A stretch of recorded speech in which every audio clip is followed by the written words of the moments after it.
Oh, what a lovely day to be working on an LSE.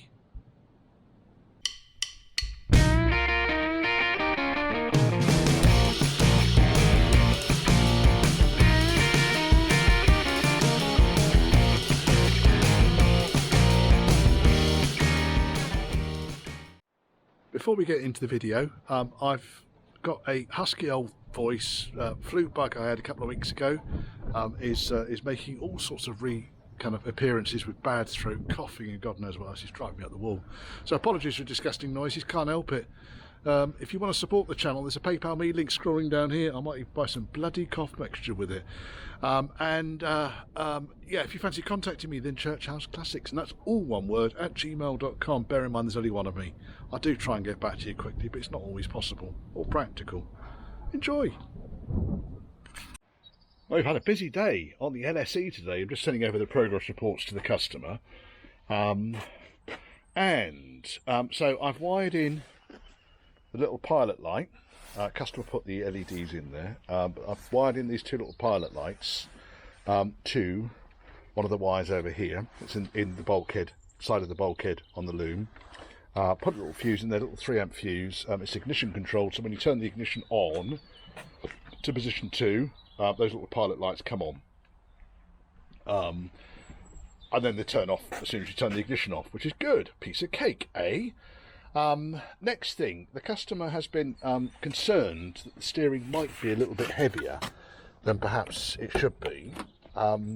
So, yeah, I'm inclined to agree. It's definitely power assisted. Probably, there's me, look. Definitely power assisted. It's feeling okay, but I guess that's really all I've done is I've taken the intermediate shaft off. I've disconnected the drag link, and when I operate the steering box, it feels very graunchy. So I sent the customer a message. I suspect what we're going to find is the steering box has possibly been over tightened. There is certainly, in the straight ahead position, there is certainly some backlash in it. So it's entirely possible that someone has overdone it. And then the other thing is this swivel is way too loose, and also leaking. And you can see it's leaking because the ball's rusty. So I've asked him really what he wants me to do about that. There was an advisory on the last MOT, which we're going to fix before the next MOT. Wheel bearing on this side, and again you can see the swivel ball's got quite a lot of corrosion where the chrome has failed. Now this swivel ball, it's definitely got a slightly tighter feel to it. So I don't know who did the swivel preloads on these, not me, but it's possible that we might be going down the swivel rebuild and preload set, and then do wheel bearings on each side along with a steering box, because that really, you can even hear it. If I stop wriggling around, it's just graunchy. I suspect it's been over tightened and the bearing's under too much load in there. There's no point in me backing it off, because if I back it off then there's already backlash in the box anyway. There's a chance that someone has just tightened it up too much and possibly overloaded one of the bearings in the box, I suspect. And then the other thing, ABS. So I went through the ABS codes, and probably a couple of historic codes, but it came up with left-hand front, left-hand rear. Took it for a run on the block. Traction control light didn't go off, and ABS light didn't go off. So we've still got the fault in there. Now originally the bulbs have been taken out, so we popped the bulbs back in, back at the customer's base, and the problem appeared to go away, but then it's come back with a vengeance. Now when I checked the resistance of the sensor on this corner, exactly the same corner as we had with Lincoln Green, this is open circuit, so it should be, when I check the resistance across the sensor into the engine, I should be getting 1.5k to 2k ohms, and I'm getting open circuit. So yeah, I think the sensor's died, which is irritating, isn't it? But never mind, I haven't got another one. I used the last one on that. I'm going to, what's up, there's the last used one I used on that. So I need to really get another sensor ordered. And that's been about it, really. Interestingly, I note that this thing's got a P38 pump in it as well. Someone's changed the classic pump for a P38 pump. And they've retained the original classic accumulator in addition to the P38 accumulator, and the way they've mounted it in the right-hand drive car, it does appear to fit. So they've reversed these two mounts, and as you can see, they've reversed them so they're underneath the pump, and then fixed them onto the front of the pump. And the other mount is pretty much exactly as it was prior to that, and everything sort of fits onto it. So yeah, quite a tidy installation. I don't know how I get the main connector off the front of the modulator if I need to do any diagnostics on it. It's all a bit too close for that. But I guess all you then do is you loosen the mounts on the pump and move the pump out of the way. And you can see this car's also got traction control module fitted to it. A hulking great box of bits arrived. Great news. So in here, ooh, paddock spares, 50 years old. Good lord. Ooh. Sent me a couple of stickers too. It's nice. Thank you, paddock spares. Right, in here we have got, it looks like we've got the seal kit. I'll open those in a second. Seal kit for the front swivel replacement. If I remember rightly, the only thing this didn't include in the past was rear hub seals. So, swivel walls, windy today, but nice and sunny, so I'm not complaining. Swivel walls, yes. Right, okay, so what I'm going to do, I'm going to get calipers, discs off. I'll support the caliper if I possibly can on the spring. Once the disc's off, I can get the hub carrier out, withdraw the drive shaft. Look how much oil this thing's drips. Withdraw the drive shaft, and then unbolt the swivel ball from the hub. And we should be more or less ready then to rebuild this thing. I might drain the axle down first and foremost. That's dead easy to do. On this side I need to replace bearings anyway. It's a fairly straightforward job. It's nothing particularly nasty, it's just excessive. Right, let me get myself organised and we'll crack on with this. Caliper strapped up on the spring. The only issue I had is the bolt that holds the adapter plate, I guess, the brake plate that goes between the flexi and the rigid line. The fixing very often is seized solid in there. This top plate's going to come off, so it gives me an opportunity to drill that away once it's off the car. Secondly, someone's had a problem with this thing leaking in the past because they've glued the stub axle on. That was somewhat irritating to remove. And the last thing is, there is absolutely no oil in this thing. 30 mil? Absolutely bone dry. I've taken the drive shaft out. The CV joint does feel quite floppy. I'll disassemble, inspect balls, make sure we're okay for wear. But other than that now, really all I want to do here next is I'm going to undo the sweep seal bolts on the back, nuts on the back. They're 10 mil typically. And I'm going to see if I can establish what the actual preload on this thing is. I suspect, because the thing's out of oil, it's going to be royally shagged. And then I'm going to need to get each of these bolts on the back here. Now, these only really come out with spanners. You can't get a socket in there, I'm afraid.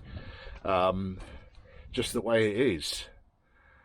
But other than that, nothing really nasty to report so far. Once he's fixing, I'll just need to find something to put over the top of the wheel bearings, but again the wheel bearings are all going to come out and be cleaned up. The hub nut on this side, on the left hand side, was very loose, so I'm not entirely sure why that wasn't picked up, why the right hand side was picked up as far as the MOT was concerned, but not the left hand side. Anyway, it's all going to get rebuilt, the whole damn thing, the whole shebang. So I think next what I might do is take the dust shield out of the way, just purely because it's going to be in the way. Actually, do we leave that in place? We might leave it in place, because otherwise I've got to adjust all of the bump stop and everything, and I don't really want to go down doing unnecessary work. Yeah, dash seal can stay in the way, stay in the place. Right, so I need to get some spanners to get these undone next. Like I say, I think they are 10. What's that? 8. 8. No, they're not 10. They're 8. Look at that. 8 mil. I'll get this on here, and we'll see. Because these are rarely horrendously tight. They shouldn't be. The issue's always going to be whether they've been super glued in, because we know what people are like when it comes to things like thread lock. So for instance, the cretin that did the stub axles used thread lock. Shit happens. I'm just going to put that bottom bolt in on the stub axle there, because it's just going to prevent oil continually just dripping, which is a faff. Right, so this one.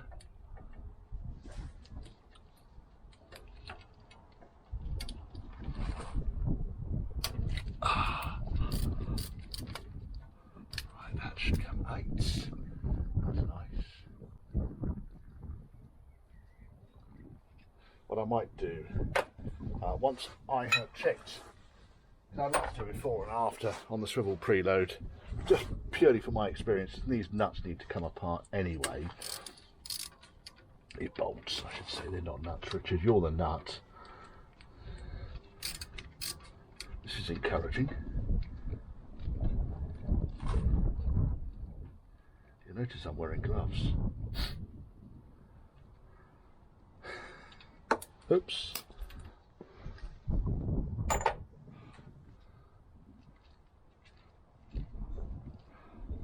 If I then, once I've got these off, I've checked the swivel preload, I'm going to undo the top mounting plate, withdraw the top swivel pin, and then I can take the entire swivel housing off, which will make life a tinsy bit easier. Right, we're going to get a lot of oil coming out the back of this when I push this sweep seal out of the way. A bit blowy today as well, so they all came out nicely, thank you. And then the retaining plates, don't forget to put the retaining plate back on when it all goes back together again, otherwise you'll swear. And then it looks like someone might have glued in the sweep seal. No, it's coming out.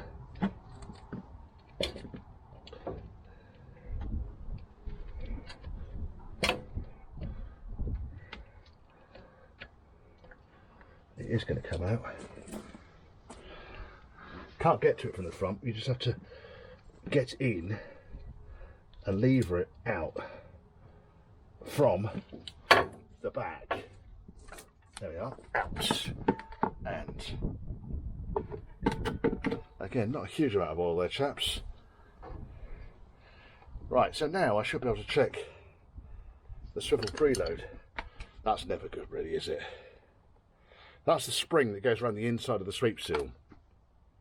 As you can see, that's broken, which is probably why the sweep seal was leaking. So we're looking at 2.5 to 3 pounds once we've overcome initial resistance. 0. I reckon it's probably about half a pound. So yeah, that one, as predicted, did not feel set up correctly in the slightest. Now we need to get the top pins out of the way now, and predictably the caliper's going to be in the way. We might be able to get in there. I really want to get in there with the dugger gun. Ideally, yeah, I should be able to get in there. I might just have to slip the cable tie and move the caliper out of the way, but let me get on with that. Camera's in the way. And it's off.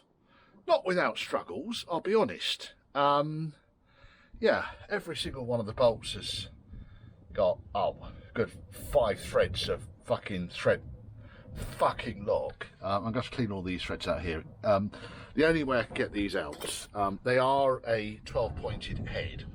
So I've got 14mm 12-pointed head spanner on there, and it wasn't going anywhere near long enough to get them off. So I had to heat the threaded flange for NAR up with the map gas and get it glowing. And it's the only way you can melt the...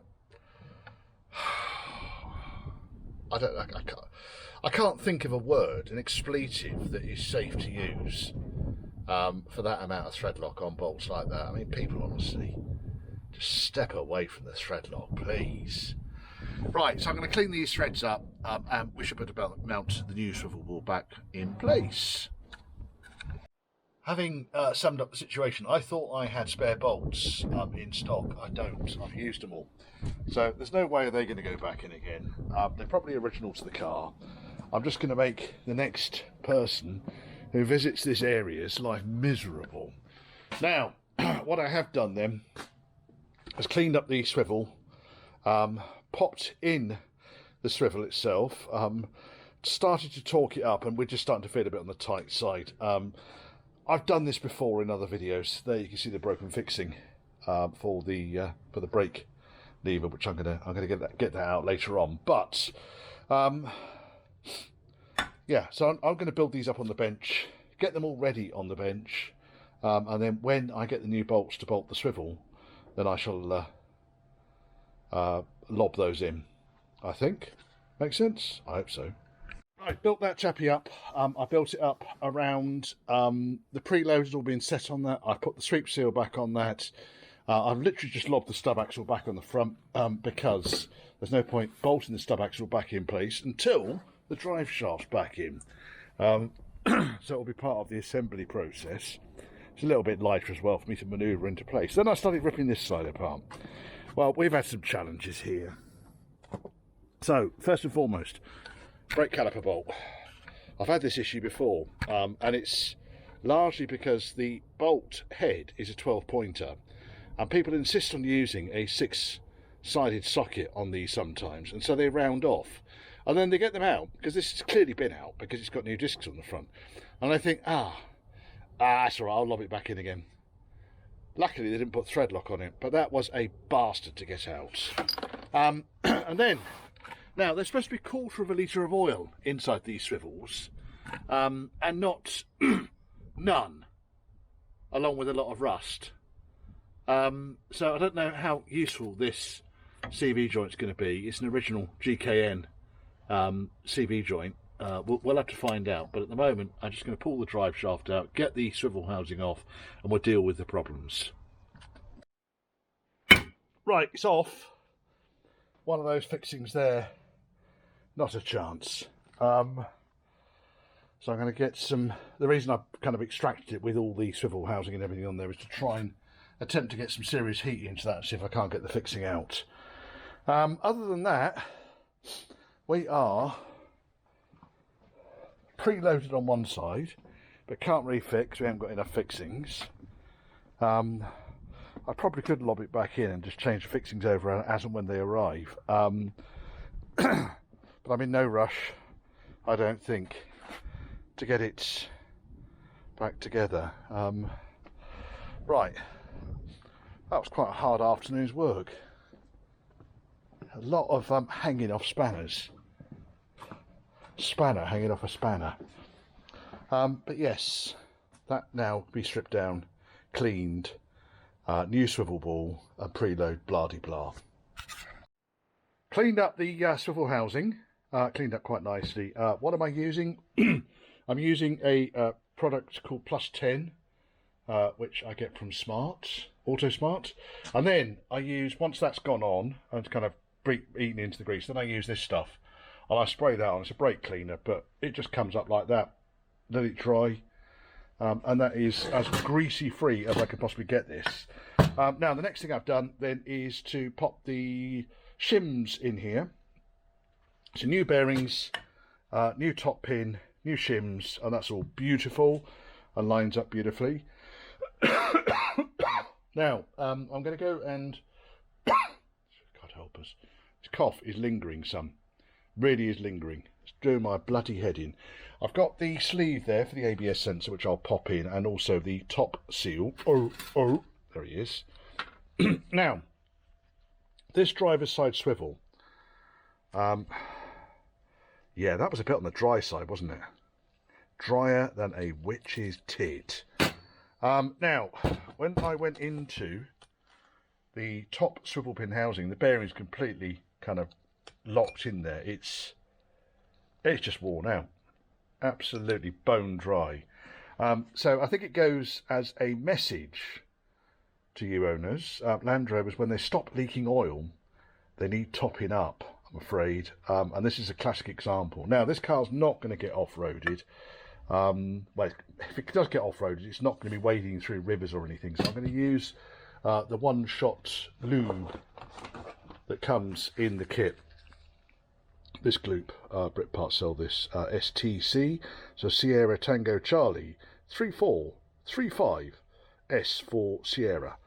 I'll lob that stuff in there, and that then should lubricate the CV joints and also the swivel pins and prevent this from causing problems moving forwards. Before this goes back on, I also want to check that I can undo the filler plug, the drain plug. I'm not going to worry too much about the level plug, purely because I'm going to put the one-shot lube in there. And then this can kind of go back together again. And this little lot here is the shims that came out of the top pins on both sides. As you recall, there were far too many of those shims in on the left-hand side, and the ones on the right-hand side probably were about right, but then the whole lot was seized up solid anyway, because of lack of lube.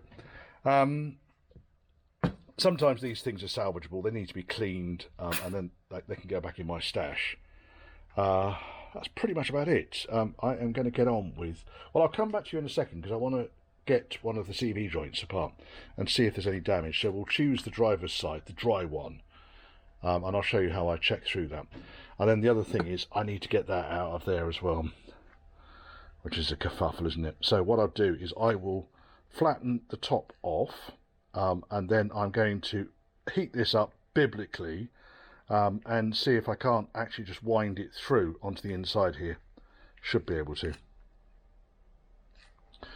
Otherwise I'm drilling it. Now they are M6, so if you do drill it and it has gone a little bit too far, then you can get away with a 1/4 inch UNF or even a 1/4 inch UNC instead, because that's 6.5mm. Just tap it out a little bit to a UNF fixing. Right, onwards.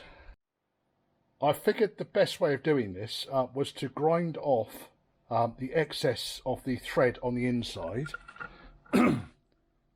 Go ape, and then I have just attached the grip. It might be turning. It is turning. Ah, yes. It's on its way out. We've done it about a thread. Is this going to work? Ah, it was working. Probably in the time it's taken me to turn the camera on. We've just gone. Can I grip it like that? I wonder. It'd help if my gloves stopped getting caught in there. Right, let's get some more heat on it.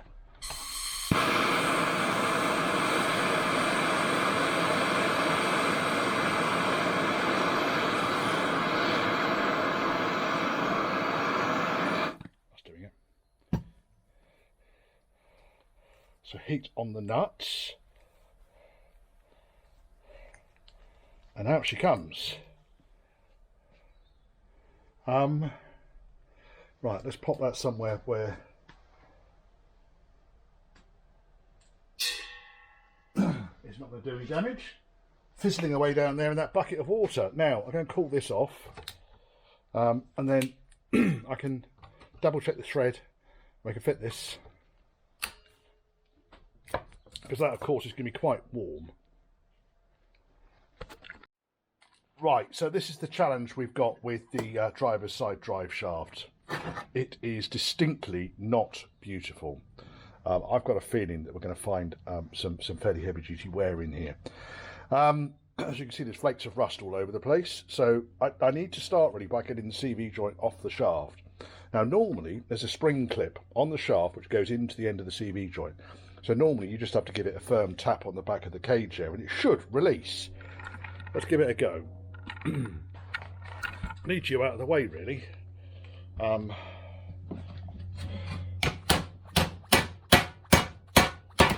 Goes. Doesn't look good though, does it? It really doesn't look good. I think what we'll do here, I am going to extract one ball. I'll give it a clean. That one looks like it's going to come out. In fact, we probably don't even need to extract a ball on this. Let's get some of me lube. Get me coffee out of the way. Not even coffee, there's tea.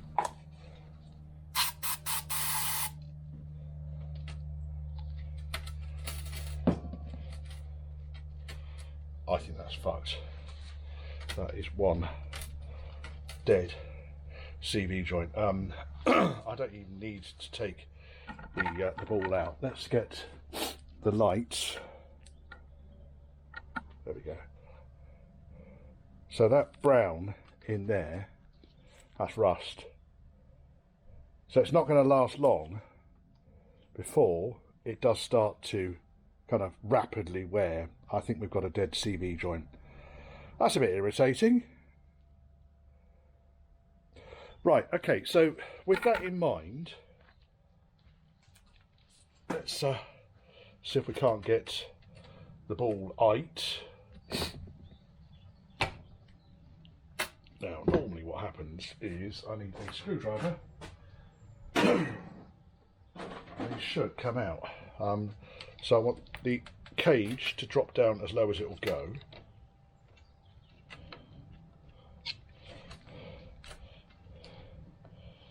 It's not gone the wrong way, Richard, haven't we? Oh, there it goes. It's actually so dry and seized up, it doesn't really want to do anything.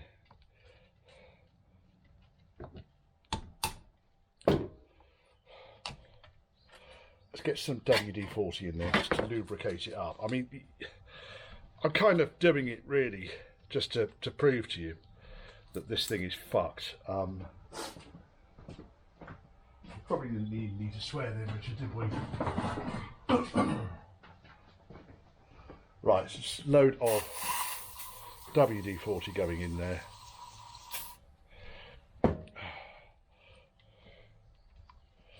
And again, the problem is when the CV joint gets that badly worn, they will stick when they get to the absolute extremities.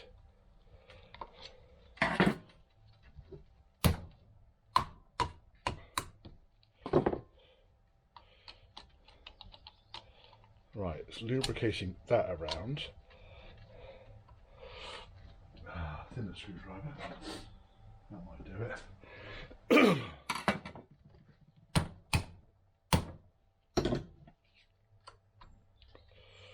we go.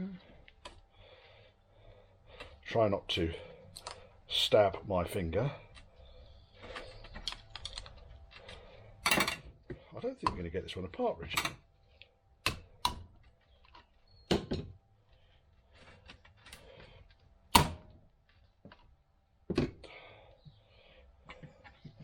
Usually, when you... oh, there we go.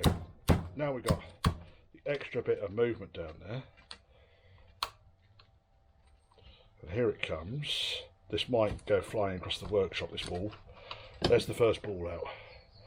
Okay, right. That articulates much, much further than I anticipated it would. Now, with the ball out, what I'm really interested in is the inner race, the spider. And this wants to be nice and shiny.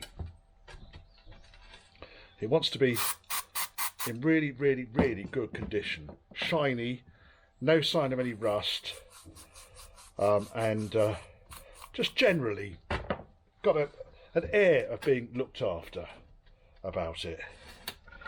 What it doesn't want to do is look like that. where you can see the ball has been running in a track, worn itself a track in the Spider, and then rusted where this thing's been dry for some considerable time, I wager. Ball number 2, and then these balls should start more or less falling out now. The first one's the tricky one. It's also the last one's the tricky one too. Now this is obviously not going to go back together again, purely because there's just no point. This thing's fucked.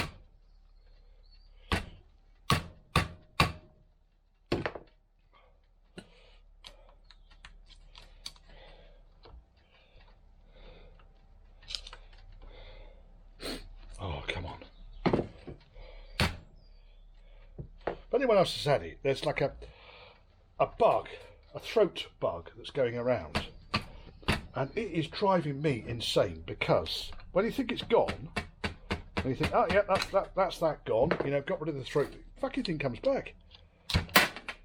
Not enough of it. Now the other thing that should happen, of course, is that, like I say, this bloody bug, is when you get the Spider out, there's 2 wider holes in the cage, and that's one of them. So what we do is we manipulate that round, we put it so that it is going square and into that hole. Of course everything's slippery now because it's got WD-40 on it. And now that's gone into that hole, now we can rotate the cage around and extract the Spider. And then lastly, we need to, again, find one of the longer holes. There he is. And then we get the outer cage out. And we tip all the gloop out. And then what we do is we get some paper in here to clean up the inside and just confirm that this CV joint is dead. Very dead. I'm surprised. I am surprised, genuinely surprised. I did ask the customer, was there any clicking on full lock? And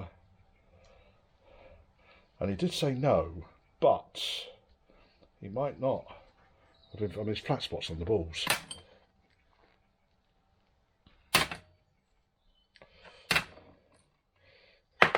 Oops.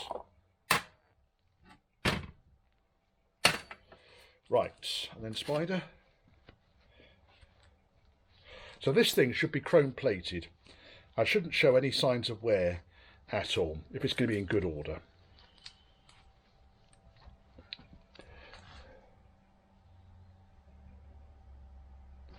That's very dead, isn't it?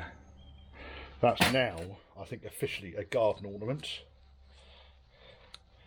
A similarly, when we look at the cage, this should be chrome plated and not have any signs of wear.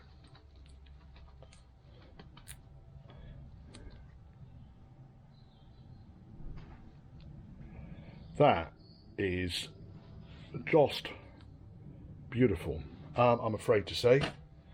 So, yeah, I think that there's not a lot we're going to do with this. Where's all of the holes on this are the same size? That's interesting.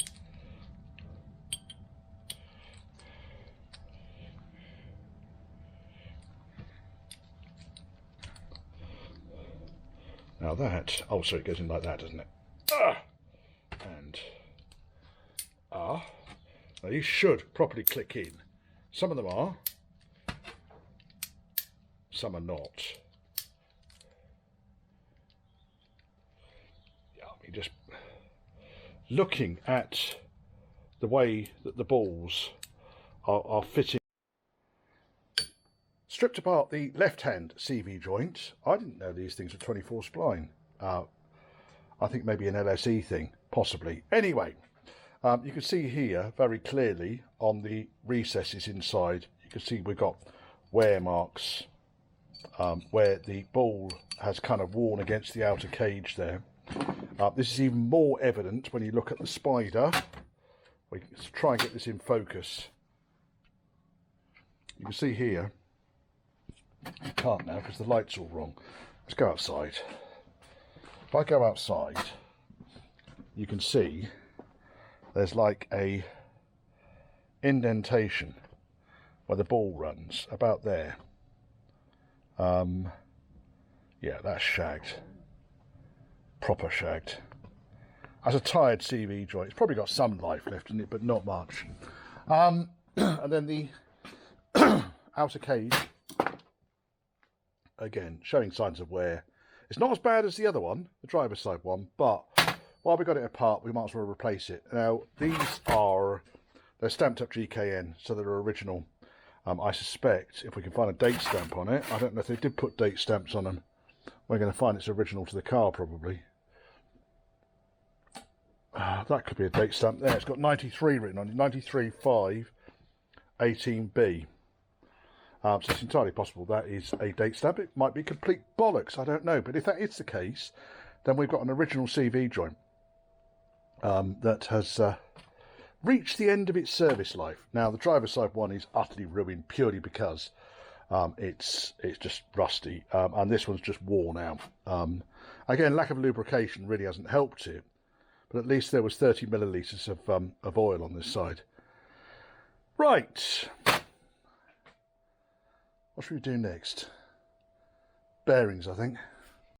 I've pulled all the wheel bearings out. Now, the left-hand hub, the bearings are all Timken. The left-hand hub, the bearings are showing signs of wear, but nothing particularly significant. And that's both inside and outside bearings on the left-hand side. The right-hand side, there goes a seal. They're showing signs of heat distress on the bearing race. And it's not, and you can see all the rollers here are showing signs of heat distress as well. Now, interestingly, the Timken also, but they've got different kind of stamp on there. Timken France. Maybe they are the same. Might have just made that up. But yes, so the bearings on the driver's side, which is the ones that had failed the MOT, you can see here, there's some heat staining. Now, the outer bearing is less damaged, but again, it's been run dry. I think the best bet is to replace the bearings, and we're done.